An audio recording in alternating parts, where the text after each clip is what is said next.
bonjour à tous et à toutes. Bienvenue dans dans ce séminaire, le séminaire virtuel La science de la vente. On va passer 3 jours ensemble. 3 jours. Le son est bon, Nicole. Nicole me dit que le son est bon, c'est nickel. Super. Ok, génial. Donc, on va passer 3 jours. 3 jours ensemble, 3 jours de séminaire entre 18h et 20h pour les gens qui ne vont pas pouvoir être là en présentiel. Je veux dire, durant ce séminaire, vous allez pouvoir voir le replay sur le groupe Facebook, mais le groupe Facebook sera ouvert simplement durant 7 jours après le dimanche. Donc, vous allez avoir simplement une semaine pour pouvoir avoir accès à ce contenu de valeur qui sera ensuite retiré justement de cette page. Ok, cette page sera fermée au bout d'une semaine. Donc, aujourd'hui, on va parler justement de neurosciences appliquées à la vente. Je vais vous parler justement de qu'est-ce que la neurovente m'a apporté. Ok. Donc, je vous ai préparé une présentation. Je vous ai préparé une présentation pour que justement vous puissiez avoir les étapes de comment la neurovente, elle a changé ma vie et comment elle peut changer votre vie, justement, avec un business de classe mondiale et développer réellement une activité qui soit alignée avec votre système de valeurs, une activité qui soit réellement, qui connecte le cerveau avec le cœur des gens. Réellement, aujourd'hui, la vente est devenue quelque chose de très, très important. Alors,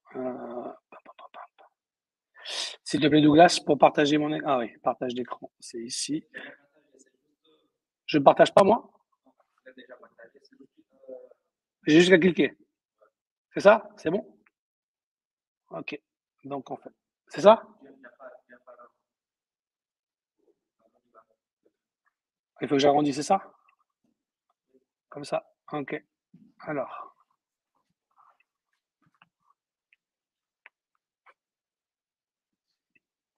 Ok. Super. Là, je touche là maintenant, c'est bon? Ou je vais là? Non, tu dois être D'accord. là. Il est là. Si. Oui. C'est juste. D'accord. Ok. Alors, si tu ne sais pas vendre, je t'invite réellement de ne pas entreprendre. C'est mieux de ne pas entreprendre. Parce que la vente, c'est vraiment l'essence de ton business. Pas vendre, pas entreprendre. C'est mieux de faire une autre activité. Je respecte ça. Mais si tu veux réellement entreprendre, c'est vraiment quelque chose qu'il faut que tu saches. Parce que aujourd'hui, la vente, c'est vraiment la chose, parce que le focus, tu vas devoir mettre en 2022. Personnellement, j'entends des personnes qui me disent, OK, moi, j'aime pas vendre. What? Ne pas aimer vendre, ça veut dire ne pas aimer les gens. Ne pas aimer vendre, ça veut dire ne pas vouloir aider l'autre à prendre la décision. Ne pas aimer vendre, ça veut dire ne pas se valoriser soi. Ne pas aimer vendre, c'est justement de rejeter ou de ne pas accepter la valeur que nous avons, ok, pour la valeur que nous allons apporter. Donc, si tu ne sais pas vendre, c'est mieux de ne pas entreprendre. Personnellement, apprendre à vendre avec la science a complètement changé ma vie. C'est-à-dire que c'est vrai que j'ai la chance d'être un vendeur, on va dire, né. Je suis né dans une famille de commerçants, une famille de personnes qui travaillaient sur les marchés en fruits et légumes. Ok. Et j'ai eu la chance justement de pouvoir grandir dans ce métier, d'avoir en fait accès à. Voilà, on faisait du business. Déjà depuis l'âge de 11 ans, j'avais déjà un premier business de jeux vidéo piratés que je vendais, ok, à des personnes de mon collège. Et je gagnais déjà de l'argent. Je faisais également, j'allais acheter des cadres de bicyclettes et je les retapais et je vendais des bicyclettes. Donc, je suis né vendeur. Okay. Par contre, j'ai appris à vendre. Okay. Je suis passé d'un vendeur, on va dire, traditionnel, si on peut l'appeler d'une manière ou d'une autre, okay, à un vendeur scientifique. Ce qui m'a complètement changé mon environnement, ma manière de faire et ma vision de la vente et ce que ça m'a apporté. Je vais vous le partager justement à travers aujourd'hui cette conférence. Ok. Effectivement, la mort numéro 1 des entrepreneurs, ok, c'est le fait de ne pas savoir se vendre et de ne pas savoir vendre. Je vois tellement d'entrepreneurs, je vois tellement de startups avec des projets, avec des choses extraordinaires, avec des trucs de dingue, ok, une créativité. Ils se cassent la tête à faire un projet de fou. Mais malheureusement, ils ne savent pas vendre leur projet. Ils ne savent pas faire un elevator pitch. Ils ne savent pas pitcher à un investisseur. OK. Ils ne savent pas justement connecter avec la personne. Ils ne savent pas comment faire pour se vendre. Et ça, c'est la plus grande, voilà, ça c'est la mort, OK, la plus grande d'un entrepreneur, OK, qui rêve justement vivre de l'entrepreneuriat, qui rêve de mettre au service des autres sa passion, qui rêve justement d'apporter sa contribution. Cet entrepreneur qui rêve justement vivre de son activité, mais malheureusement, le fait de ne pas savoir vendre et de ne pas savoir communiquer, être un mauvais communicateur, eh ben ça le bloque dans son développement. Et je vous assure réellement, durant les 5 prochaines années qui arrivent, je mets au défi n'importe qui. Ça va être très, très compliqué pour n'importe quelle personne dans la planète de ne pas savoir vendre. Pourquoi? Parce qu'on est en train de passer dans un monde avec une nouvelle ère, avec une nouvelle prise de conscience, de nouveaux paradigmes, de nouveaux métiers qui sont en train de disparaître. Il y a énormément de métiers qui s'écroulent, mais il y a énormément d'autres métiers qui grandissent à pas de géant. Mais pour ça, vous allez devoir apprendre à vendre. Et de quoi de mieux? Justement, à vendre grâce aux neurosciences. C'est ce qu'on va voir durant ces 3 jours. Mon intention durant ces 3 jours, c'est de vous enseigner les clés de la neuroscience, de comprendre comment fonctionnent les neurosciences appliquées à la vente. Et si vous avez envie d'en savoir plus, si vous avez envie d'aller plus loin, dimanche après-midi, je vous expliquerai comment vous pouvez devenir réellement un professionnel de ce secteur. OK? Pas savoir vendre, c'est également un blocage et c'est quelque chose qui vous bloque dans tous les jours. Alors, ce n'est pas simplement dans votre activité professionnelle. Quand on est avec nos enfants, OK, et on a besoin de leur vendre une idée, vendre quelque chose, les faire, les faire adhérer à notre projet, les faire, fédérer à notre système de valeurs. Vous devez également apprendre à leur vendre. OK? Pour pouvoir aujourd'hui attirer une femme extraordinaire ou un homme extraordinaire dans votre vie, je vous invite réellement à apprendre à vous vendre. Et oui, parce que vous devez être le meilleur vendeur de votre entreprise. Pour moi, en fait, c'est d'une clarté, mais vraiment, vraiment d'une clarté invraisemblable. Vous devez être toujours le meilleur vendeur de votre entreprise. Ça, c'est indéniable, OK? Et vous devez effectivement savoir vous vendre à travers votre couple. Chaque matin, quand vous vous réveillez, vous devez lui revendre la sauce. Chérie, qu'est-ce que tu as besoin d'aujourd'hui? Est-ce que tu as envie que je te prépare ton petit déjeuner? Mon amour, est-ce que tu veux que je te fasse le petit smoothie? Tu sais, regarde, je viens de te préparer le petit smoothie qui te fait kiffer chaque matin. Et ouais, bien évidemment, on doit savoir on doit maintenir parce que je vous garantis, s'il y a quelqu'un qui est meilleur vendeur que vous, et vous avez une bombe atomique comme femme, ou un homme, une bombe atomique comme homme, c'est pareil, d'accord? Et elle va au bureau, et il y a quelqu'un qui est meilleur vendeur que toi, mon pote, il va te l'arracher. Il va t'arracher ta meuf, il va t'arracher ton mec. Tu pourras dire tout ce que tu veux, c'est la réalité des choses. OK? Ça prendra le temps que ça prendra. S'il est meilleur vendeur que toi, ça viendra. Alors la vente, effectivement, c'est quoi? La neurovente, c'est quoi? C'est de connecter le cerveau avec le cœur de la personne. C'est vraiment comprendre l'autre et comprendre cette dimension de cerveau et de cœur.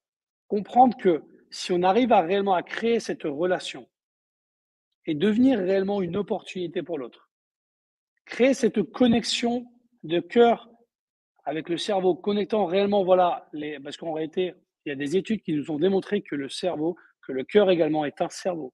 On en parlera peut-être dans les prochains jours. Et oui, donc le cerveau du cœur avec votre cerveau en fait.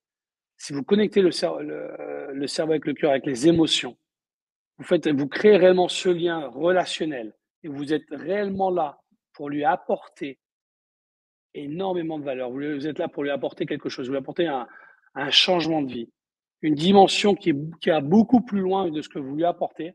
Je vous garantis que vous allez transformer votre business, votre bien-être.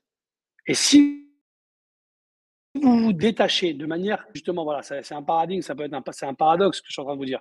Si vous détachez de la vente et vous êtes là réellement en mode apportation de valeur, opportunité pour l'autre, lui donner réellement, quelque chose qui va l'aider à réduire la peur. Parce que tout ce que le cerveau, il achète, tout ce que vous achetez, c'est un réducteur de peur. Vous achetez les choses pour réduire la peur. Parce que vous avez besoin de plus de reconnaissance. Vous avez besoin de plus de sécurité. Vous avez besoin de plus de confiance en vous. Vous avez besoin de plus d'amour. OK? On achète, justement, voilà. Tout ce que tu achètes, tu l'achètes par peur. Et ouais. Pour vaincre une peur qui est à l'intérieur de toi, au niveau du subconscient. On ne sait pas pourquoi nous achetons les choses.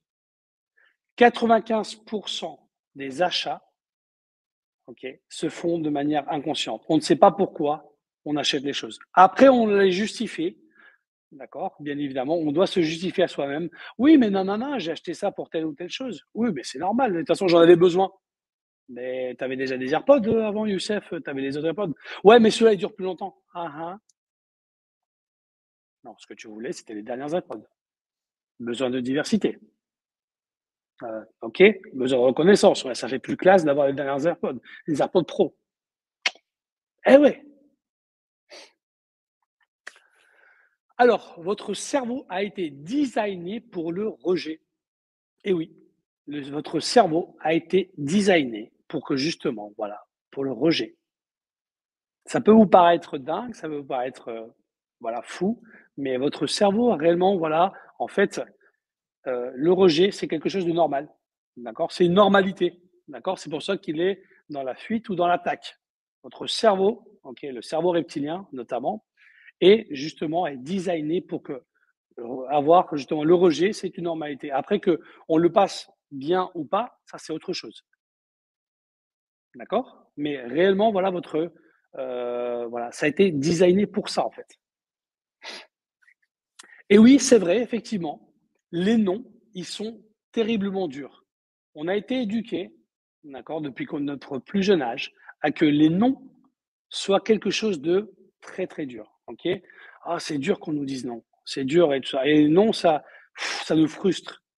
Ça nous met dans une émotion qui réellement nous fait, voilà, nous rabaisse notre niveau d'énergie, rabaisse le niveau de conscience, rabaisse qui on est. À chaque fois qu'on reçoit un non, ok, eh ben voilà, c'est comme si on recevait un coup. C'est comme ça que et la société, ok, nous a conditionnés, ok, à ce que non mais ça tu peux pas le faire, non mais ça tu peux pas le faire, non mais ça c'est pas possible, non mais non mais non mais non, ah non non non moi ça je peux pas, non ah non mais ah non hein, ça c'est pas possible, hein, ça m'intéresse pas de faire ça. Ok. Alors, j'ai pris, je vous ai mis cette diapo parce que je sais pas si vous vous rappelez la vente qui a vendu des cases là, qui a vendu des cases quand tu étais quand il avait 10, 12 ans à l'école, qui vendait des cases pour aller au sport d'hiver et tout ça à l'école. Vous faisiez qui faisait ça? Dalila, tu as fait ça? Le loto, ouais, les cases à 1 euro là pour gagner. Vous avez jamais participé à acheter une case à 1 euro et vous gagnez une bouteille de champagne ou un panier confit ou un truc comme ça. On est d'accord, non? On a tous les tombolas, ouais, voilà, la vente de tombolas avec les petites cases. Et ben en fait, ce qui se passe, c'est que moi, j'étais un champion du monde de vente de cases. D'accord? Ok. Parce que ce qui s'est passé, c'est que mon papa, il voulait pas me payer les vacances de sport d'hiver. Alors, le seul truc que j'avais, c'était de cartonner, de vendre à fond des cases, ok, pour que je puisse me subventionner mon voyage au sport d'hiver. Et en fait, j'allais au sport d'hiver, je vendais tellement de cases que j'allais au sport d'hiver avec toutes les cases vendues, plus de l'argent de poche et je revenais encore avec de l'argent. Vous imaginez? Donc maintenant, effectivement, tout ça, j'ai rencontré des gens en fait dans la rue, tout ça, qui m'achetaient 5 cases, 10 cases et tout ça. Et ces gens-là, en fait, qu'est-ce qu'ils ont fait? Ils m'ont fait croire que j'étais un bon vendeur. Vous comprenez? Ils m'ont fait croire que j'avais réellement ce sens de la vente. Et moi, je l'ai cru en fait ça. Je me suis dit ouais, moi, je suis un bon vendeur et tout ça. À l'époque, ils m'ont fait croire ça. Aujourd'hui, je crois fermement et je remercie énormément ces personnes qui m'ont fait croire. Mais je sais qu'également, il y avait d'autres potes à moi à l'école, au collège. En fait, quand je voyais, ils me disaient, j'en dis, je viens de vendre la 10e fiche de case. J'ai vendu 3 cases voilà, j'ai vendu 3 cases dans la tombola pour le ski. Comment tu fais, Youssef, tout ça? Donc, je leur disais comment je faisais. Mais je les voyais qu'ils étaient comme ça, voilà. Et je me rappelle, j'avais un copain à moi, en fait, qui malheureusement n'avait pas ce don que j'ai moi de communication et qui n'arrivait pas à vendre, en fait. Et que et il n'a pas pu venir avec nous au sport d'hiver. Et c'était vraiment très, très difficile parce que ses parents n'avaient pas les moyens de lui payer le voyage. Et je voyais dans sa tête, en fait, que, bah, voilà, il me dit, mais non, il me racontait, il me disait, écoute, Youssef, les gens ils me disent non, non, et quand ils me disent non, bah, je peux plus, Youssef, je rentre chez moi et je mange un morceau de baguette avec du Nutella parce que c'est tellement dur, tu vois. Chez moi, dans mon quartier, où est-ce que j'habite, tout ça, moi, c'est vrai que j'avais la chance j'habitais pas dans un HLM comme lui. Et donc, en fait, les gens, ils achetaient plus facilement. Et au marché aussi, je faisais les ventes.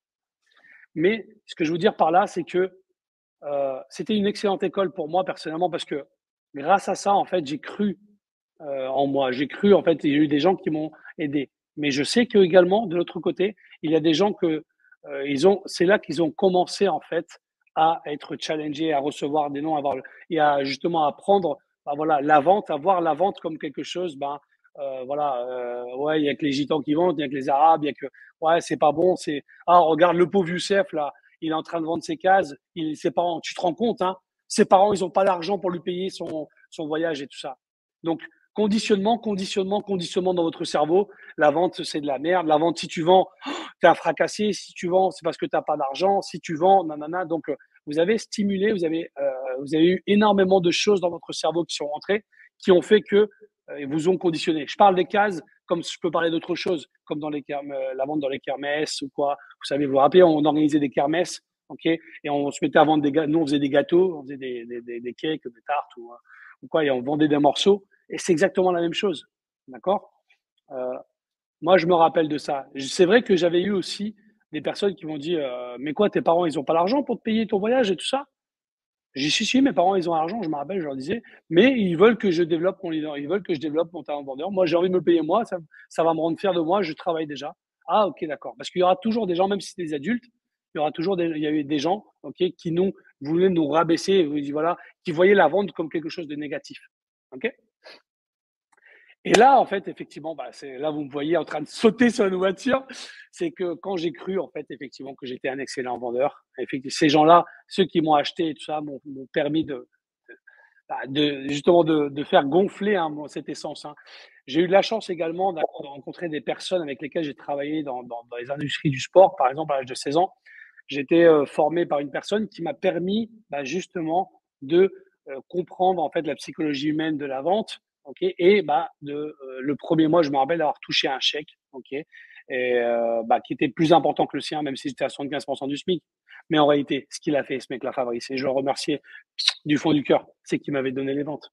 Qu'est-ce qu'il a fait? C'était un malin, mais il avait raison, et je le remercie. Il a boosté ma confiance en moi. Parce qu'en réalité, oui, aujourd'hui, je peux reconnaître que je suis un excellent vendeur, mais à l'époque, j'avais beaucoup de choses à améliorer. Mais il m'a donné ma chance. Il a vu que j'en voulais, il a vu que réellement, j'avais besoin de ça et que je voulais vraiment m'en sortir. Et qu'est-ce qu'il a fait? Il a été un accélérateur pour moi. Donc voilà. Alors, les hommes. Oh, les hommes. Qu'est-ce qu'on a été challengé, les hommes, durant notre enfance? Qu'est-ce qu'on a été challengé? On a été challengé parce qu'on voulait sortir avec la plus belle du lycée. 13, 14, 15 ans, on voulait sortir avec le plus gros canon. On rêvait tous. On rêvait tous de sortir. Oh là là, elle est magnifique, je rêve que. Oh là là, imagine-toi, elle me dit oui, je la kiffe, tout ça. Je la regarde, tout ça, je me mets à trembler, tout ça. Oh, aïe, aïe, aïe, aïe, c'est un truc de malade, c'est un truc de fou. Et ouais, on rêvait de ça. On rêvait de ça. Et en fait, donc on rêvait de sortir avec la plus belle du lycée. Ok. On rêvait de sortir. Et quand on osait en fait aller la voir, elle nous disait, mais tu t'es regardé comment t'es, toi? Tu crois Zarma, je vais sortir avec toi ou quoi? T'es qui toi? Donc c'est là qu'on a commencé boum, grosse claque dans la gueule. On s'est pris une grosse claque dans la gueule. On s'est dit, voilà, mais qu'est-ce qui se passe? Mais voilà, ça a déjà été très difficile en fait d'aller la pitcher pour qu'elle sorte avec moi, lui demander d'aller sortir. On rêvait tous de sortir avec elle, on rêvait tous de l'emmener voilà au ciné. Je me rappelle à l'époque c'était au ciné, mais elle nous dit non. Elle nous dit non en fait, d'accord. Et là, boum, un rejet énorme à l'intérieur de nous. Là, c'est là qu'on commence à se conditionner, qu'on dit oh mais en fait c'est pas, ouais mais non c'est pas possible quoi. Et là le non, voilà, donc on commence à avoir peur. On commence à avoir peur. Il y a un syndrome de la peur du rejet, la syndrome du peur de rejet qui commence à s'installer en vous parce qu'on vous rejette, d'accord. On commence à, voilà, à vous dire, bah non, bah, t'es pas à la hauteur. Bah non. T'es qui, toi, pour sortir avec cette bombe atomique? Nanana. Tu vois ce que je veux dire? Je dis ça pour les hommes, c'est la même chose pour les femmes, c'est un petit peu différent. On va le voir après. On va le voir ensuite. Mais c'est vraiment important que vous compreniez en fait cette dimension de. C'est là que commence, d'accord, déjà notre très jeune âge, ok, à recevoir tous ces rejets. Ok. Et ouais, elle te dit non, bien, non, je ne veux pas sortir avec toi. Tu n'es pas assez bien. Ok. Les anciens, les vendeurs qui vendent en fait de la mauvaise manière font énormément de mal, font énormément de mal à l'industrie de la vente. Ce sont des personnes qui sont là pour détruire en fait le système de valeur de la vente qui est réellement la meilleure.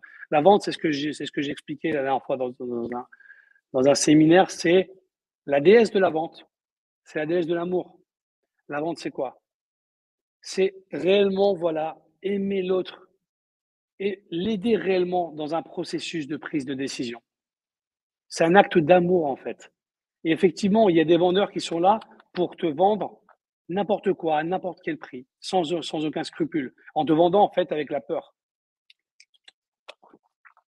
Un mauvais vendeur, c'est un vendeur qui te vend avec la peur. Et moi, j'ai pas honte à le dire. Un vendeur qui vend avec la peur, c'est un fils de pute. Je suis désolé, mais c'est un gros fils de pute. Il faut vraiment avoir aucune éthique pour vendre avec la peur. Les personnes qui vendent avec la peur, tu as peur d'avoir ça, tu as peur d'avoir. Ouais, en appuyant sur la peur, pour moi, personnellement, il y a zéro éthique là-dedans. Okay, c'est mon point de vue et je le dis ouvertement. Et ça, c'est un mauvais vendeur. Ok, quelqu'un qui la vente, c'est pas du tout ça, c'est complètement en fait l'inverse. Ok, je vais vous prendre un exemple. Ok, je vous prends un exemple d'un. C'est un serveur. Ok, donc je vais dans un restaurant, okay, très connu ici à Tenerife, dans un endroit très, on va dire un bon restaurant. Ok, c'est un restaurant, on va dire de classe moyenne. Ok, je vais pas dire classe mondiale, c'est pas un super luxe, mais c'est un très bon restaurant à un top niveau. Donc voilà, ce que je demande voilà, au serveur, quand il vient, il m'amène la carte, je lui pose la question, je lui dis, écoute, qu'est-ce que je peux manger ici? Qu'est-ce que tu me recommandes? Alors, 99,5% des serveurs, qu'est-ce qu'ils vous disent? Ah non, non, non, aquí todo está bueno, hombre.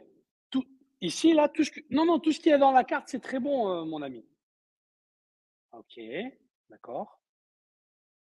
Mais si je lui posais la question d'une manière différente, et je lui disais, écoute-moi, ton pourboire, il va dépendre, ok, du plat que tu vas me recommander.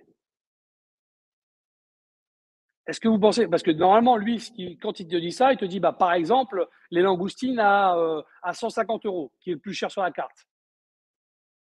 Il n'en sait rien du tout, en fait. Par contre, si tu lui dis ça, tu lui dis, écoute, regarde, ton pourboire, il va dépendre de ce que je vais manger. Et de la qualité et de ce que tu vas me recommander, de ce que tu vas me recommander. Je te garantis qu'il va te donner, il va se démener pour aller chercher, justement, le meilleur. Ok. Plat, voilà, la meilleure gastronomie, la spécialité du restaurant. Mais pour ça, c'est ça la différence en fait entre un discours normal, ok, d'un vendeur qui veut vendre, voilà, sans aucun scrupule, il en a rien à foutre, ou d'un serveur. Attention, je respecte tous les serveurs et mon intention, c'est ne pas non plus, c'est de blâmer aucun serveur. Hein. C'est simplement vous faire comprendre, d'accord, la dimension. Ok. Si réellement la personne, elle est là et elle te propose justement quelque chose qui est, bah voilà, qui est réellement euh, le typique qu'il y a dans le restaurant, quelque chose que réellement, bah voilà, il y a toujours dans les restaurants un plat, ok, qui fait fureur. C'est vrai ou c'est pas vrai? Yes? Eh oui. La même chose en fait pour les vendeuses, d'accord, dans les magasins. Qu'est-ce qu'il y a? On n'entend pas? Si. Ouais. Ouais, c'est bon. Ouais. Ok. Une petite seconde.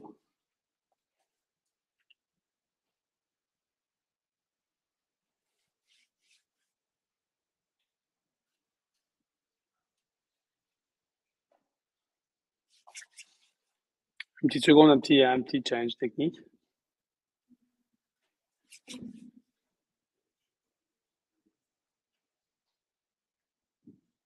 Ça arrive, ça fait partie du live. C'est bon? Hmm. C'est bon? Ok. Alors, les vendeuses de magasins. Ok. Les vendeuses dans les magasins, en fait, de manière générale, elles vous posent la question, est-ce que vous cherchez quelque chose en particulier? Tout de suite, elles vont vers vous. Ok. Et voilà, presque des fois, même elles vous agressent parce que elles rentrent dans votre cercle, d'accord, de privacité. Ok.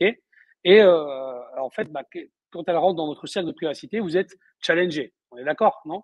C'est quelque chose, vous vous sentez vraiment pas à l'aise et vous vous sentez vraiment pas, en tout cas, connecté avec la personne. Ok. Alors que si elle vous disait, elle venait vers vous en laissant la distance de sécurité.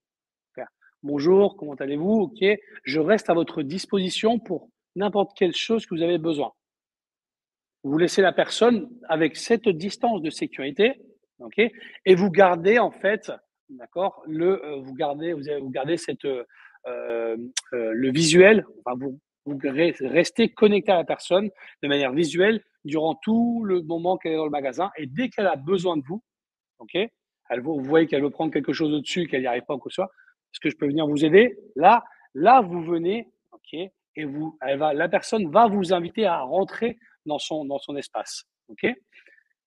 Ça, c'est réellement voilà quelque chose qu'on voit de manière très très courante en fait. On pense qu'en fait la vente ça se fait de manière voilà de manière compliquée alors que non, ce sont des choses simples.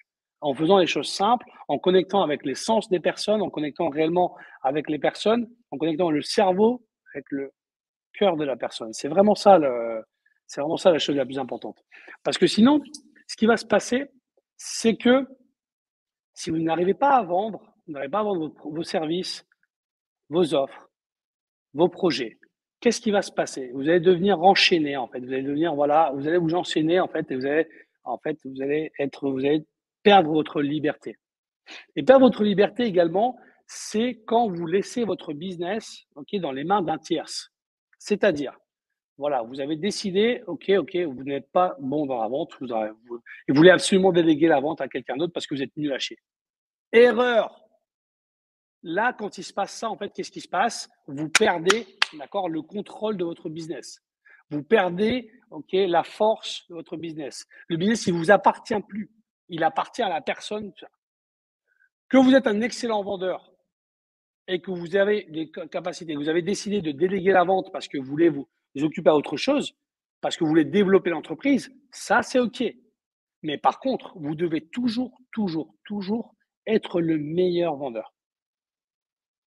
Un entrepreneur, un dirigeant d'entreprise doit être toujours le vendeur numéro un. Les plus gros contrats, ok, les plus grands contrats que vous devez signer, les plus gros contrats, c'est le chef d'entreprise qui doit closer les plus grands contrats. C'est clair, net et précis. Il faut arrêter de se raconter des histoires et il faut arrêter de se dire ouais, non mais moi en fait je suis avocat et j'ai pas besoin de la vente. Quoi? What? De quoi tu parles? Je vais prendre un exemple très concret, d'accord? Moi, j'ai des amis à moi qui ont un bureau d'avocat, ok, à Santa Cruz ici. Et qu'est-ce qu'ils ont? Ils ont monté un business qui s'appelle Legalitas. Legalitas, vous savez combien de personnes ils ont dans leur pôle de vente? 32 personnes au téléphone qui vendent en fait une carte comment on appelle ça? Une carte qui leur de membres en fait pour avec des prestations de services d'avocat. Ils vendent ça en fait avec un abonnement mensuel et ils cartonnent, ils font plusieurs millions d'euros de chiffre d'affaires. Ce sont des mauvais avocats? Non, ce sont de très très bons avocats, mais ce sont surtout de très très bons commerciaux. Ok? Alors après, tu as le petit avocat qui voilà, qui veut pas investir en marketing, qui veut pas investir en vente, qui veut pas se former à vendre ses produits. Il me dit ouais, mais moi je suis dans la merde, mais mes clients ils me payent pas. Eux par exemple, voilà, eux ils se font rémunérer avant. Ils ont créé un club privé, d'accord? Vous regardez, ça s'appelle Legalitas. Ok, c'est des potes à moi parce que je les ai coachés dans la vente par téléphone. Et d'ailleurs, j'ai plusieurs personnes qui bossent de mes anciennes équipes espagnoles qui bossent là-bas, ok. Et eux, ils vendent en fait, voilà, ils vendent en fait un produit. Ils ont créé un produit, ok, avec une carte de membre. Est-ce que tu achètes ça et tu as une couverture juridique, voilà, de classe mondiale. Tu appelles un numéro de téléphone, tu as un souci le dimanche soir à 20h, tu as quelqu'un au téléphone, ok, qui sont de leur équipe d'avocats. Alors, ce sont des gens qui sont ils ont des personnes qui sont, qu'on appelle ça, en stage, là, vous savez, là. Et alors, ils ont un avocat, ils ont une solution. Et ils n'arrivent pas à solutionner la problématique de la personne durant cet appel, eh ben, ça dérive à l'avocat qui prend le dossier, qui prend rendez-vous, à visioconférence, et basta. Et en fait, bah, la personne, elle est contente parce elle a une sécurité juridique. Voilà, quand elle a un petit souci, on a toujours des petits soucis dans la vie, ok, et on a une assistance juridique 24 heures sur 24, indépendamment de ce qui s'arrive. Bon, je crois que c'est pour 150 euros par an ou un truc comme ça. Bref, je ne me rappelle plus le business model comment c'est, mais c'est avant d'être des avocats, ce sont des excellents commerciaux. Non, mais moi, en fait, j'ai fait médecin parce que je veux pas vendre. Ah, d'accord, ok. Mais si tu sais pas te vendre, en fait, si tu sais pas te vendre à la meilleure, si tu es le meilleur médecin, mais tu sais pas te vendre, qui c'est qui va le savoir? Tu vas passer d'être un médecin, ok, de classe normale, à être un médecin. Tu pourrais être un médecin de classe mondiale. Tu pourrais être un médecin que justement, voilà, reconnu. Tu pourrais vendre tes services. Si tu sais pas te vendre, en fait, à l'hôpital ou à l'endroit où est-ce que tu vas justement prester tes services, mais c'est exactement la même chose. Alors, vendre, c'est quoi? Le vendre, c'est justement, voilà, c'est d'élever la voix. C'est d'élever la voix, d'élever la voix et de se positionner et de dire que, voilà, je suis là pour vous offrir une transformation. D'accord? Et dans sa certitude. C'est élever le niveau de certitude. Élever le niveau de puissance. Parler réellement clair, concise, précise, sans besoin de faire des zigzags. Ça sert à rien, en fait. Parlez moins et écoutez plus. Posez des questions. Devenez, voilà, des personnes qui posent réellement des questions puissantes. Si vous devenez réellement, voilà, quelqu'un qui pose des questions puissantes, vous allez devenir vraiment des gens juste extraordinaires. Et c'est pour ça que la neuroscience, elle m'a réellement transformé. Quand j'ai compris ce concept, quand j'ai compris comment vendre le cerveau de la personne, comment j'ai compris que signifie le code symbolique, qu'on verra demain. Demain, vous allez avoir une session complète sur le code symbolique et vous allez vous casser la tête contre les murs. C'est un truc de malade. Je vais vous partager les stratégies qu'utilisent les multinationales. Ok, je vais vous donner une information que vous n'avez jamais encore eue sur le marché français. Ok, demain on va parler vraiment de ça. Ça va être vraiment quelque chose qui va, une dimension qui va vous faire voler. La vente, c'est quoi? Bah, en fait, votre job à vous en tant que neurovendeur, entre vendeur à travers les neurosciences, c'est de réduire la peur. Vous devez devenir des antidotes de la peur. C'est ça votre job. OK? Et c'est ça la clé. À partir du moment où vous avez compris que vous devez devenir en fait l'antidote, vous devez réellement réduire cette peur, là c'est juste en fait une autre dimension qui se met en place. Alors, les femmes. Tout à l'heure on a parlé des hommes. Et là maintenant on va parler des femmes. Alors les femmes, qu'est-ce qu'elles adorent? Bah, c'est de faire du shopping. Elles adorent faire du shopping, elles adorent acheter. Elles adorent, après, bon, il y a des hommes qui aiment aussi, c'est vrai, mais la majorité, on parle des 95%, ok. Des femmes adorent faire du shopping. Ok. Et pourquoi on achète? Et voilà, pourquoi on achète? Pourquoi on a 10, 15, 20 paires de chaussures? Pourquoi? Combien de femmes a 20 paires de chaussures? Ok, oui, il y en a qui me disent dans la salle là, non, c'est pas vous, bien sûr. Pourquoi on a 20 paires de chaussures? Il fut un temps, j'avais une petite amie, je crois qu'elle avait 25 jeans. D'accord? Je me rappelle, ouais. Incroyable. Bref. 25, ouais, 25 jeans. Un truc de fou, quoi. Ok.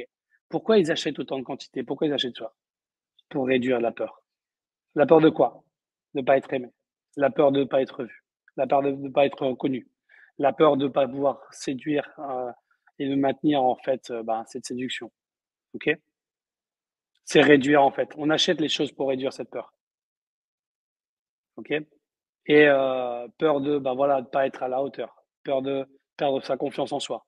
peur de bam, bam, bam. Il y en a, je pourrais en énumérer des centaines, des centaines et des centaines. OK? Alors, les hommes, pourquoi on s'achète la belle voiture, là, hein? La superbe voiture, la belle Porsche ou on kiffe, on a envie de se faire un bon plaisir, on s'achète une belle voiture. On s'achète une belle voiture justement pour ça, pour remplir également cette peur de, bah voilà, je vieillis, j'arrive à la quarantaine, voilà, OK. Mon besoin de reconnaissance, ouais, je veux arriver au bureau et qu'on me dise: «Oh putain, t'as acheté la super voiture» ou quand j'arrive dans un endroit ou quoi, qu'on me dise, que la voiture, bah voilà, c'est eux, on achète la voiture pour justement remplir un besoin de reconnaissance, pour un statut social.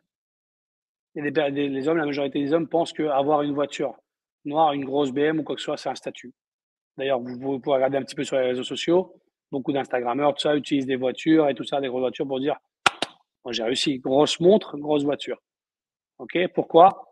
Pour vous voilà, pour te dire, voilà, c'est le guerrier qui dit: «Moi j'ai réussi dans cette planète, j'ai conquis, j'ai une voiture, une grosse voiture». Je suis voilà. Eh ouais, c'est pour ça que les hommes achètent la voiture. Par contre, les femmes, ils ont une voiture, vous savez pourquoi? Pour avoir comment on appelle ça? Alors, le nom, il faut que je le trouve en français. Les femmes achètent une voiture, d'accord, pour avoir en fait pour un endroit pour garder leurs vêtements, pour garder leurs chaussures, pour garder en fait, voilà, c'est un fourre-tout, on appelle ça. La voiture pour les femmes, de manière générale, je dis pas ça, c'est une étude qui a été faite sur 200 photos qui ont été prises de voitures de femmes, d'accord? C'est pas moi qui le dis. Une étude neuroscientifique, d'accord, du laboratoire avec qui je bosse, donc ils ont étudié et ont pris 200 femmes avec 200 voitures. Et voilà. Et il y a un pourcentage. Le pourcentage, il est de plus de 80% que des femmes, en fait. Si tu regardais les voitures des femmes, on appelle ça un closet. Donc, c'est comment on appelle ça? Un dressing, ouais. La voiture des femmes, c'est le dressing. C'est un dressing. Pour elles, dans leur état d'esprit, d'accord, de manière inconsciente, je vous parle, ils achètent une voiture pour justement garder, pour mettre les choses, pour mettre leur dressing. Des paires de chaussures par-ci, tout ça. D'ailleurs, ils ont plusieurs chaussures ils ont même une chaussure pour conduire et une chaussure pour sortir. Ouais. Ça vous parle, non? Ça vous parle tout ça? Yes. Eh ouais. Alors, la théorie de MacLean, ok, la théorie des trois cerveaux, quand je l'ai appris, elle m'a complètement transformé. C'est quelque chose qui m'a cassé la tête. Même si, très important, aujourd'hui, cette théorie date de 1942, donc on est bien d'accord qu'elle n'a pas été actualisée, ok, donc elle n'est plus d'actualité, cette théorie, mais elle reste, ok, un bon point de départ pour comprendre, ok, les principes fondamentaux de la neuroscience appliquée à la vente. Ok, ça reste un bon point de départ et ça reste justement pour qu'on puisse comprendre de manière facile. Je ne suis pas neuroscientifique, je ne prétends pas l'être, pas du tout. Par contre, je travaille avec des personnes, effectivement. Je suis formé par des personnes qui sont des anthropologues, neuroscientifiques. J'ai de la chance d'être formé par les meilleurs mondiaux. Okay, j'ai accès à des informations, justement, d'études, d'études de marché, d'anthropologie et neuroscientifique. Et mon job à moi, c'est de vous repartager cette information à travers les outils de coaching de manière simple et de vous faire comprendre, en fait, le comment faire. Moi, nous ici, ce qui vous intéresse ici à travers ces 3 jours, c'est de mettre en application le comment faire. C'est que pas de vous donner des neuroscientifiques, j'en suis pas un. Et d'ailleurs, je prétends pas du tout l'être. Par contre, ce que je sais, c'est comment communiquer une information compliquée et vous la rendre facile, accessible. OK? Donc, effectivement, on a là le principe des 3 cerveaux, le néocortex, OK, le limbique et le reptilien. OK? Je vais pas m'attarder là-dessus parce que demain, on va en parler beaucoup plus importante. Mais ce qui est vraiment important, c'est que vous compreniez, en fait, cette théorie des 3 cerveaux. OK? La théorie des 3 cerveaux. Le reptilien, ce que je veux que vous compreniez, c'est que le reptilien, il le gagne toujours. Celui qui gagne la course, celui qui gagne la guerre ou celui qui gagne ce que vous pouvez l'appeler comme vous voulez, c'est toujours votre cerveau reptilien. Et ça, je vous invite d'aller vous informer, d'aller regarder qui est Clotaire Rapaille. C'est un monsieur qui a 86 ans aujourd'hui. C'est un Français, d'accord? Il a écrit un best-seller, un chef-d'œuvre qui s'appelle le Code culturel. Demain, donc je vous invite à aller regarder. Il a travaillé pour Philippe Maurice, d'accord, il était partenaire. Il a travaillé pour Jeep. C'est lui qui a travaillé, en fait, c'est lui qui a créé le code symbolique des plus grandes boîtes, ok, des plus grandes entreprises mondiales. Bon, vous allez voir également des choses négatives sur lui, d'accord. C'est-à-dire, voilà, il a un très gros challenge parce que c'est lui qui a été engagé par, comment on appelle ça, par, il a été engagé par la commune de Québec, ok, pour travailler sur le code culturel de Québec et ils ont eu un petit challenge. Donc vous avez peut-être compris ça. Je suis pas là pour juger, ok. Moi en tout cas, c'est pour moi mon information est tirée, d'accord, en fait, une grande source en fait de tout ce que je vais vous enseigner en ce qui concerne le code culturel sont des fruits de toutes mes études de toutes ces dernières années. Et l'un des mentors avec qui j'ai la gratitude de pouvoir travailler, c'est avec Monsieur Rapaille. Ok, donc je vous invite d'aller regarder un petit peu ce qu'il fait. Ok, mon mentor est ami intime avec lui, donc on est vraiment vraiment connecté avec lui. Maintenant, il s'est retiré, il a 86 ans, le monsieur. Mais vous allez comprendre réellement toutes ces dimensions. Vous allez commencer à comprendre en fait comment fonctionne en fait le comportement d'achat. Ok, parce que le plus important, c'est comment fonctionne l'humain dans un processus de comportement d'achat. Comment il prend ses décisions, comment l'humain, et ça, c'est quelque chose voilà, qui me passionne à vraiment à très haut point. Donc, effectivement, savoir vendre, personnellement, m'a changé la vie, mais à tel point, c'est vraiment quelque chose, une dimension juste extraordinaire. Pour moi, savoir vendre m'a permis d'acquérir la vie que j'ai aujourd'hui. D'accord. Aujourd'hui, j'ai la chance de pouvoir vivre, pour les gens qui ne me connaissent pas, aux îles Canaries, d'accord, dans un très très bel endroit, au soleil, d'avoir des bureaux dans un hôtel 5 étoiles, de pouvoir avoir une entreprise prospère et pérenne, de pouvoir justement développer énormément de choses. Et la première chose que j'ai découvert en fait avec la vente, ce que la vente m'a apporté dans ma vie, j'ai découvert la discipline. Alors, faut pas oublier que j'étais une personne qui était complètement indisciplinée. D'accord. Moi, je suis un rebelle à la base. D'accord. Mais on peut être rebelle et on peut être discipliné. Ça n'a rien à voir. L'un n'empêche pas l'autre. Ok. Donc, la vente m'a permis de vraiment développer ce muscle de discipline. Parce que la vente demande une remise en question profonde de manière constante. Et si tu n'es pas fort psychologiquement parlant, c'est très difficile de pouvoir te maintenir sur du long terme dans la vente. J'ai connu énormément de vendeurs, d'accord. J'ai eu la chance, j'ai 44 ans aujourd'hui, ça fait 25 ans où je coach des équipes de vente pour les autres. J'ai eu la chance de pouvoir coacher les deux plus grandes organisations de vente, ou alors que ce soit pour mes propres vendeurs, d'accord, mes propres organisations de vente. Et ce que je peux vous dire, c'est que si on n'est pas discipliné, on ne tient pas sur du long terme. Un bon vendeur, c'est quelqu'un qui se maintient sur du long terme, qui fait du chiffre tout le temps. Ça sert à rien il y a des vendeurs, ça existe des vendeurs, voilà, j'appelle ça moi des vendeurs allumettes, d'accord, qui font un mois, ils font monter la dynamite et après ils redescendent parce que ils sont cramés parce que voilà, ils ont utilisé des techniques de vente qu'ils ont épuisées énergétiquement parlant. Ok? Et la neurovente, c'est complètement tout l'inverse. C'est quelque chose qui vous donne de l'énergie, pas qui vous quitte de l'énergie. Ça va? Ça a du sens pour vous? Ok, super. La deuxième chose, en fait, que m'apportait la vente, c'est quand on vend, on élève son niveau de confiance en soi. Pourquoi? Parce qu'on élève son niveau de certitude. Parce que réellement, on se sent, voilà, on se sent fort, on se sent puissant, on se sent, voilà, on se sent fier de soi. Vous savez, l'émotion de fierté, se réveiller chaque matin avec la fierté, c'est quelque chose qui est réellement très, très important. Ok, parce que la fierté, c'est ça qui va déclencher énormément d'émotions positives chez vous. Être fier de vous. Vous m'entendrez très souvent dire voilà, aux personnes qui font partie de l'écosystème de Mind Success, ok, parce que je suis fier de toi. Je le dis très souvent. Parce que c'est quelque chose qui est important. Mais je le dis pas pour le dire, c'est pas une phrase bateau. Je le dis parce que je le ressens et je le sais que c'est important parce qu'on nous l'a pas assez dit quand on était petit. Ok. Alors, la vente m'a permis d'être beaucoup plus positif. Ah, ça, c'est clair. D'être beaucoup plus positif. Parce que un vendeur, c'est quelqu'un qui est dans l'enthousiasme. Il faut être très clair là-dessus, d'accord? Qui est dans l'enthousiasme, qui est réellement, voilà, qui est réellement dans cette connexion, qui est réellement, voilà, qui apporte cette dimension voilà, de peps, Non? OK. Et donc, pour ça, tu es obligé de développer le positivisme. On est d'accord?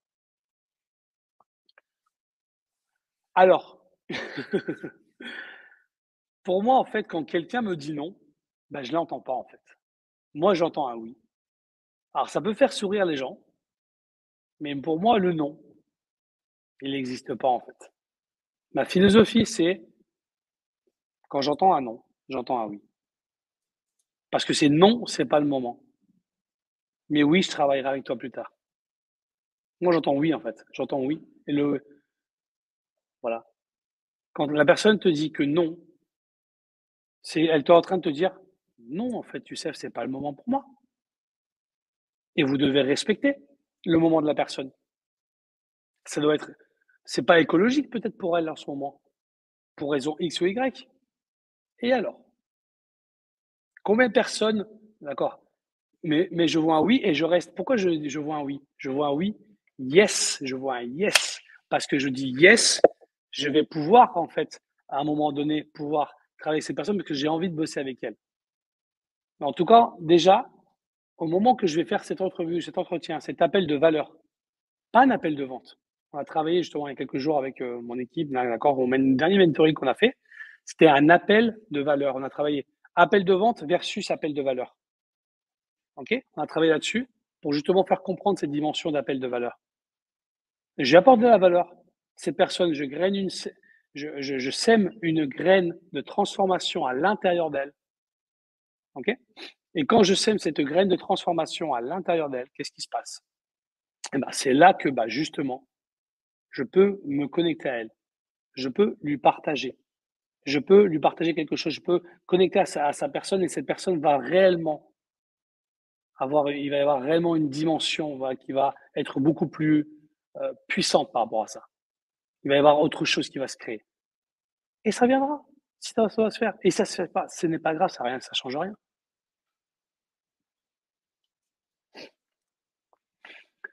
Numéro 4. Alors ça m'a permis, la quatrième chose que ça m'a permis, c'est d'être un entrepreneur libre. Ça, pour moi, c'est l'une des dimensions. Et j'ai pris conscience de ça avant que monsieur Knight, monsieur Sébastien Knight me fasse l'interview il y a quelques mois. C'était au mois de mai, je crois. J'étais posé sur le penthouse parce que je répondais aux questions en fait de l'interview. Ok, il y avait un process de réponse aux questions. Et en fait, c'est en répondant aux questions que je me suis revu de Youssef en 2017, qui sautait dans tous les sens et tout ça à son séminaire. Et, euh, et je me suis dit, mais en fait, Youssef, tu t'es même pas rendu compte, tu es devenu libre, tu es devenu un entrepreneur libre. Voilà, tout ce que tu avais écrit, tout ce que tu voulais faire, comment tu voulais travailler, tout ça, c'est vraiment, vraiment, vraiment quelque chose qui voilà, ça s'est réalisé. OK? Et ça a permis réellement, voilà, et ça, je l'ai eu grâce à la vente. Et en comprenant, voilà, justement, voilà, ces fondamentaux des neurosciences appliquées à la vente m'a apporté réellement ça. M'a apporté cette liberté géographique. M'a apporté cette sérénité temporelle. Parce que quelqu'un qui sait vendre, il peut dire, s'il est emmerdé avec un client, il peut dire, écoute, tu sais quoi, tu es en train de m'emmerder là. Vas-y. Tu prends trop d'énergie. Au revoir, casse-toi. Tu sais, je suis tellement fort de ce que je fais. J'ai une liste d'attente de personnes qui veulent bosser avec moi. Ça te donne la liberté d'avoir le choix. Quand tu es un bon vendeur, donc un vendeur avec le cœur, tu connectes le cerveau avec le cœur des gens. Tu as le choix. Ça te donne le choix de travailler avec qui tu veux. Dire maintenant, en fait, avec toi, en fait, on a commencé comme ça. Je te remercie. C'est énorme. Tu m'as fait travailler énormément de choses. J'ai beaucoup de gratitude. On a fait un bout de chemin ensemble. Mais je vois que notre système de valeurs, là, toi, tu vas dans un chemin, c'est un autre. Et je suis OK là-dessus. Par contre, je vais te laisser terminer, toi, ton chemin de ton côté. Moi, je vais prendre le mien. Et peut-être à un moment donné, notre système de valeurs peut évoluer et on peut se reconnecter, on peut se revoir. C'est ce qui m'est arrivé, par exemple, il y a quelques mois avec quelqu'un, il y a quelques semaines. Et c'est OK. Parce qu'on ne sait jamais, tout le monde peut évoluer, bien évidemment. Ça a du sens pour vous? Yes? OK. Numéro 5. La vente m'a enseigné à devenir une opportunité pour les autres. Ça, je vous le rabâche et je vous le dis à chaque fois. c'est vraiment quelque chose. M'a enseigné à devenir une opportunité parce que quand tu comprends cette dimension de devenir une opportunité pour les autres, là, on passe réellement à un niveau supérieur. Là, les choses réellement, voilà, commencent à prendre sens. Là, on commence à, les gens viennent te chercher au lieu que ce soit toi qui cours derrière eux. Ok? T'arrêtes d'être le chasseur, tu deviens la proie. Moi, je préfère plutôt la métaphore de, voilà, je suis le poisson et je veux qu'on vienne me pêcher. D'accord? J'adore cette métaphore. Moi, je suis le poisson, les gens viennent me pêcher. Je préfère plutôt que ce soit moi qui aille me mettre mon hameçon et rester des heures à attendre, voir qu'est-ce qui se passe. Et des fois, je peux sortir couilles, comme vous vous rappelez. Ok. Et ouais.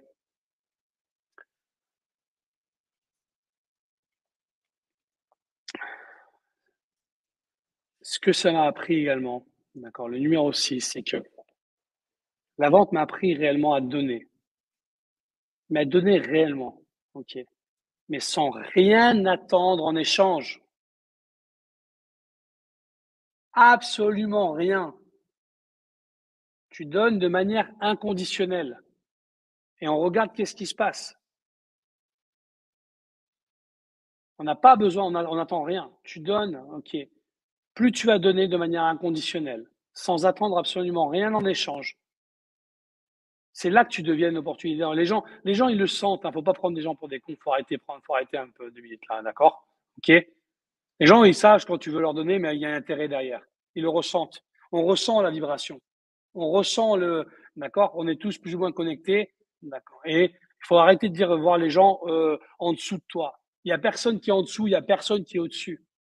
Il y a juste des niveaux de conscience ou des épreuves de la vie qui t'ont amené à être ce que tu es aujourd'hui. Point barre.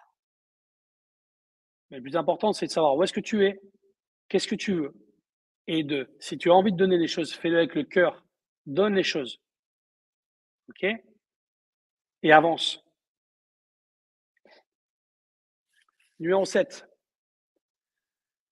Alors, la vente m'a permis d'élever mon niveau de conscience, effectivement. Parce que plus j'ai grandi, en fait, plus j'ai évolué dans la vente et plus j'ai pris conscience des dimensions, en fait, qu'il y avait derrière la vente. Parce que la vente, c'était juste, en fait, enfin, pour moi, c'est l'acte d'amour et vous devez, en fait, ce que je vous enseigne à faire à travers la neurovente, ok, c'est de vendre avec l'amour versus vendre avec la peur. Non. Notre manière de faire, c'est vendre avec l'amour. Et si vous comprenez que vous vendez avec l'amour, ok, vous allez élever votre niveau de conscience et vous allez attirer à vous des gens qui vont co-créer avec vous l'amour de votre succès, l'amour de votre réussite, l'amour de votre bien-être, l'amour de votre intégration interne. Vous allez vraiment vous attirer des gens qui vont co-créer avec vous. Ne faites pas aux autres ce que vous n'avez pas envie qu'on vous fasse à vous. Et surtout d'être congruent. Alors ce mot-là, je sais que parfois il peut challenger, je vais être précis là-dessus. C'est quoi être congruent? C'est faire ce que je dis ou être ce que je dis que je fais, ce que j'enseigne. Si j'enseigne la vente, je suis congruent, ça fait 25 ans que je suis dans la vente. Ok. J'ai plus de 10 000 heures ok, d'expertise dans la vente. Je suis congruent. J'ai décidé à un moment donné également de me positionner sur le closing. J'ai 48 000 ventes derrière moi de closing par téléphone. Je suis congruent avec ce que j'enseigne. Vous comprenez? Il faut être congruent. Plus vous allez être congruent avec ce que réellement, voilà, ce que vous enseignez et ce que vous êtes, plus vous allez vous élever dans ce que j'appelle moi dans le cône de l'évolution, mais ça, on va en parler dans un autre moment. C'est pas le but d'aujourd'hui. Vous allez vous élever, en fait, vibratoirement, vous allez vous élever. OK? Et oui, la vente m'a permis de voyager et de partager mes connaissances. Le jour où est-ce que j'ai signé le contrat avec l'organisation de vente numéro 1 européenne de 50 000 membres, j'en avais les larmes aux yeux. On m'a payé, on m'a dit voilà, on va te payer Youssef, on va te payer ton billet d'avion, on va te payer ton hôtel 5 étoiles, on va te payer, on va venir te chercher à l'aéroport comme un VIP. J'en ai encore j'en suis ému. D'accord. Je me rappelle du Youssef, le petit vendeur sur le marché de fruits et légumes à Boulogne-sur-Mer, qui n'osait pas parler aux gens, d'accord. Et que La plus grosse boîte dit, on te paye en tant que speaker, tu viens 3 jours en Italie, le plus bel hôtel. Voilà, tu vas donner une conférence devant 250 leaders qui eux-mêmes coachent en tout. Si on voit l'impact, c'est 50 000 personnes. D'accord. On veut que tu nous enseignes la méthode Yes, d'accord, qui fait des miracles. C'est juste dingue. Je peux pas vous partager, enfin, je sais pas comment faire pour vous faire comprendre, en fait, ça. Le fait de pouvoir communiquer, de pouvoir partager vos connaissances. Mais qu'est-ce que ça va? Mais ça, c'est une vente. J'ai fait la vente aussi. Qu'est-ce que ça veut dire, j'ai fait la vente? On est venu m'acheter. Vous comprenez? Vous vous rappelez ce que je vous ai dit tout à l'heure? Bien sûr, j'ai provoqué ça. Comment j'ai provoqué ça? En donnant une opportunité pour eux, en leur apportant de la valeur. Ils ont gagné 100 fois plus. Je me suis fait, je suis devenu une opportunité pour eux.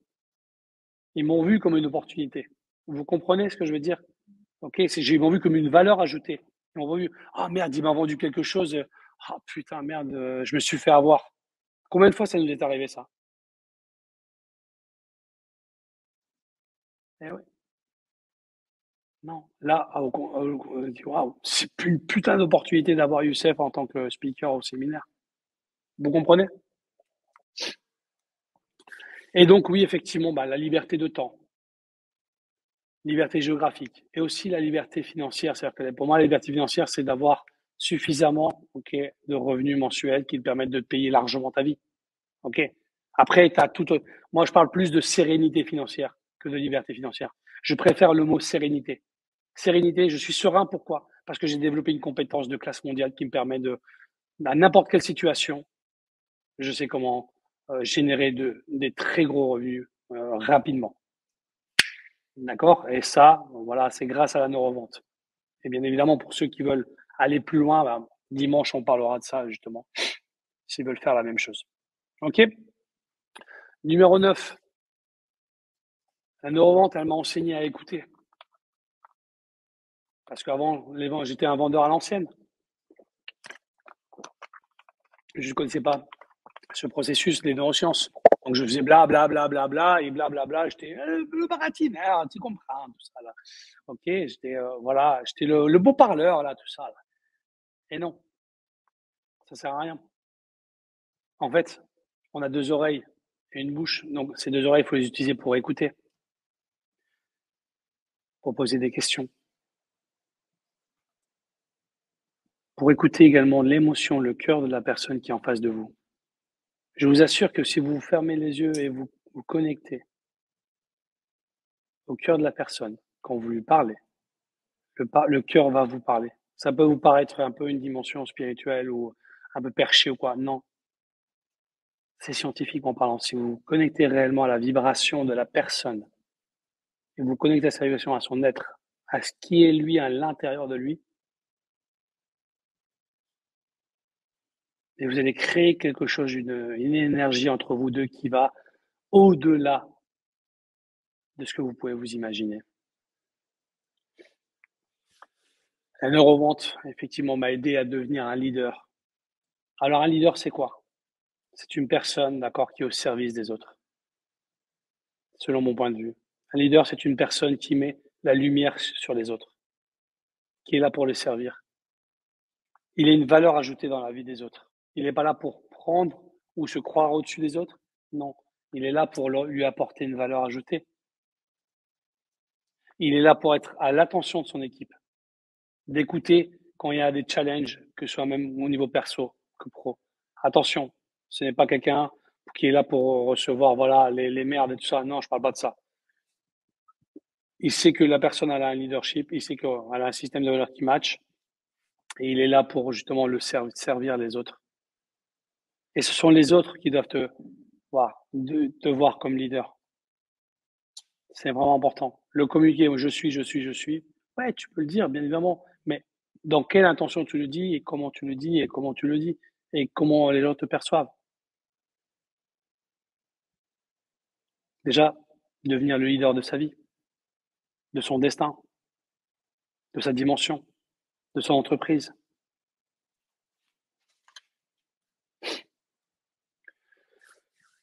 Et oui, la vente m'a aidé à penser grand et à m'autoriser à innover.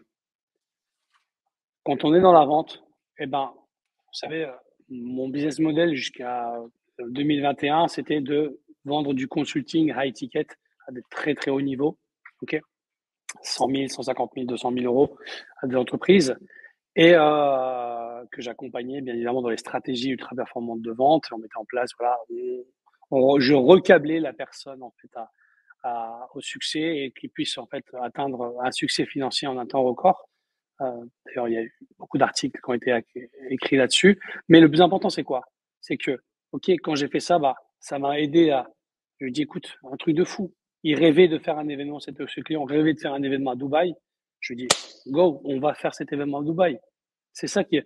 Et on va mettre les choses en place. Youssef, c'est pas possible. Si, c'est possible. On a eu des challenges? Oui, des 100. On a passé des heures au téléphone pour solutionner? Oui, des centaines. On a eu des challenges avec la pub, avec ci, avec ça, avec les personnes, on a changé d'âge. Oui, oui. Mais à la finalité, il a eu ses 25 personnes, il était sur scène, l'événement s'est fait. Et ce que j'ai su dernièrement, c'est qu'il a signé avec un investisseur, d'accord, des Émirats arabes, qui a investi je ne sais pas combien de millions d'euros dans son entreprise. Si on n'était pas passé à travers ces peurs, on n'était pas passé, on s'était pas autorisé, parce que pour moi, quand je prends un client comme ça en consulting, c'est mon entreprise. C'est comme ça que je le fais. Je ne sais pas faire autrement. J'ai essayé de le faire différemment, mais j'y arrive pas. Donc c'était mon entreprise à moi également. Eh ben, on est arrivé à s'autoriser à voir grand, à innover, à faire quelque chose que lui, dans un secteur qu'on travaille de telle manière, faire du web marketing, c'était un truc de fou. Ramener des gens dans un séminaire, quoi, ça s'est jamais vu. Normalement, ils ont l'habitude de voir vendre un produit très technique dans les foires, dans des événements, voilà, très très spécialisés. Non, j'ai cassé complètement tout ce système pour innover et créer une stratégie, ok, ultra innovante. Et si on regarde les résultats, de 100 000 euros à 4 millions et demi d'euros de clôture de contrat en 9 mois. C'est pas extraordinaire. Mais ça, c'est justement, voilà, c'est grâce à la normande parce que il y a nos limites. Je sais que c'est possible. On est allé. On a poussé vraiment les limites du possible. Ok.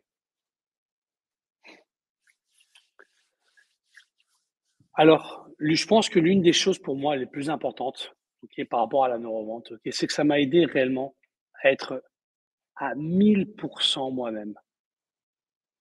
Et quand je dis 1000% moi-même, indépendamment des circonstances externes. Parce que mon niveau de compétence s'est élevé tellement, ok, et je l'élève tous les jours et je travaille dessus, ok, que j'ai pas besoin de jouer un rôle. J'ai pas besoin d'être quelqu'un d'autre. J'ai pas besoin parce que j'en ai rien à foutre en fait. Je suis tellement bon dans ce que je fais, je suis tellement fort, je suis tellement puissant. Et ce que je recommande à tout le monde, c'est de réellement, voilà, de développer cette compétence, de devenir réellement fort et puissant dans la vente parce que ça va vous donner la force d'être vous-même à 100 000%. Parce que vous allez dire non. Vous allez pouvoir dire non à des choses. Parce que vous allez pouvoir justement être en cohérence et en alignement à 100% avec vous-même. Parce que vous savez que si c'est pas lui qui va acheter, c'est pas grave. Vous êtes tellement fort, vous êtes capable de vendre à quelqu'un d'autre et qui va justement vous apporter cette joie, ce bien-être. Voilà, travailler avec des gens avec qui vous kiffez. Et on est 100% soi-même quand ça. Quand on travaille avec des gens qu'on kiffe, merde. Quand on travaille avec des gens avec qui on kiffe pas, on n'est pas soi-même. C'est pas vrai. Arrêtez de vous raconter des histoires, c'est faux. On joue un jeu. On veut pas dire les choses. Ah, j'ai peur. Comment il va le prendre si je lui dis ça? C'est vrai ou c'est pas vrai?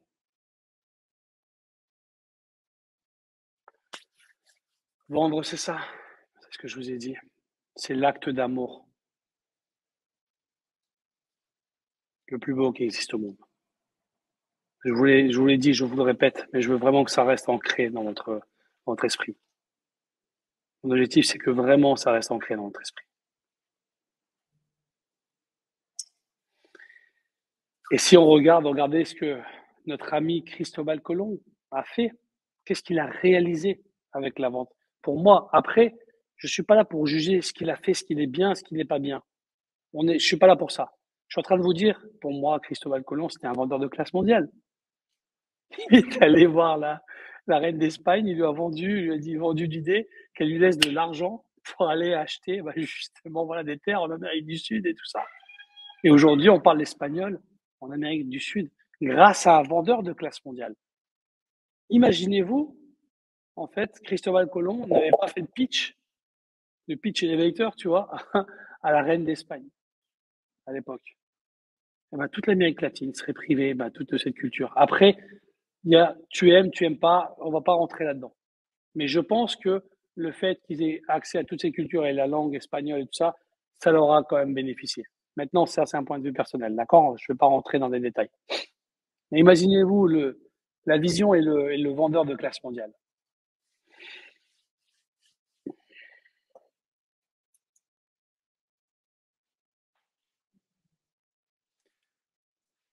La vente, elle m'a aidé vraiment. Alors vraiment, à être beaucoup plus heureux. Parce que quand on a une vente avec les personnes avec qui je travaille dans mon entourage, on célèbre. Yes, on appelle déjà, nous, la vente, dans notre jargon, dans notre entreprise, Mind Success, on l'appelle changement de vie, c'est un CDV. Vous vous rendez compte? On appelle ça comme ça. C'est comme ça qu'on célèbre. C'est un changement de vie. Et quand on a un changement de vie, eh ben, tous les jours, on fait des changements de vie. Qu'est-ce qu'on a?